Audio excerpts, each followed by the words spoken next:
Once upon a time, in ancient China, there were three elderly monks whose real names were never known because they never shared them with anyone. People simply called them the Three Laughing Monks. They always traveled together, and they had one strange habit. They did nothing but laugh. Whenever they arrived in a village or town, they would walk to the busiest square, stand right in the middle, and begin laughing. Quietly at first, then louder. Little by little, the workers, the shoppers, and the travelers passing by would feel something shift inside them. They would smile, then chuckle, then laugh along. Soon a small laughing crowd formed, and before long the laughter spread through the entire village. And right at the moment when everyone was laughing together, the three monks would simply move on to the next place. They never gave speeches, they never preached, they never argued about beliefs. Their laughter was their only prayer, and their presence was their only teaching. They didn't explain life, they created a moment where people felt it. Across China, they became loved and respected. People had never met spiritual teachers like them before or since.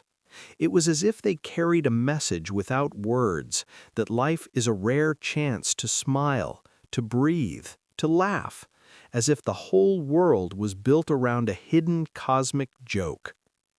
For many years they traveled like this, spreading joy wherever they went.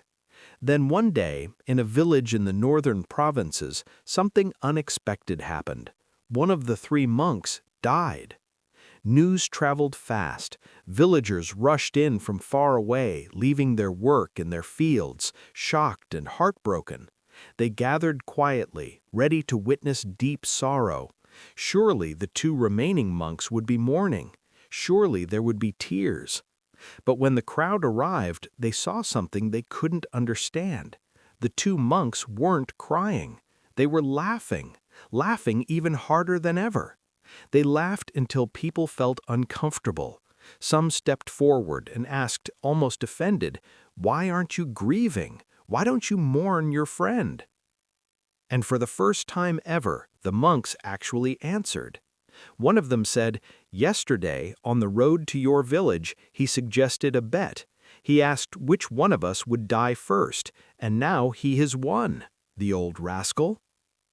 The villagers didn't know what to think. Then the monks explained that their friend had left instructions.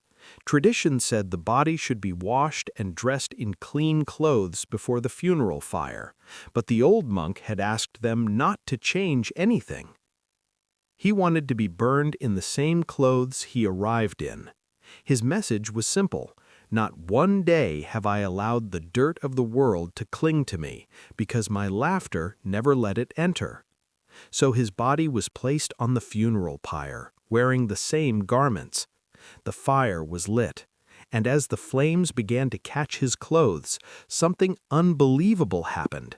From inside his robe, suddenly, fireworks exploded into the sky, bursting into hundreds of colors, flying in all directions. The crowd gasped. Then, almost automatically, the shock melted into joy, and one by one, the villagers began to laugh too, until everyone was laughing together with the two remaining monks under a sky filled with color. And the lesson became clear. Maybe the reason we're here isn't to carry endless heaviness. Maybe we're here to live and to laugh and to keep returning to joy. So when life brings you a problem, don't only stare at it with fear. Look at yourself, really look in the mirror, and laugh. Not because nothing matters, but because your joy is what keeps you alive.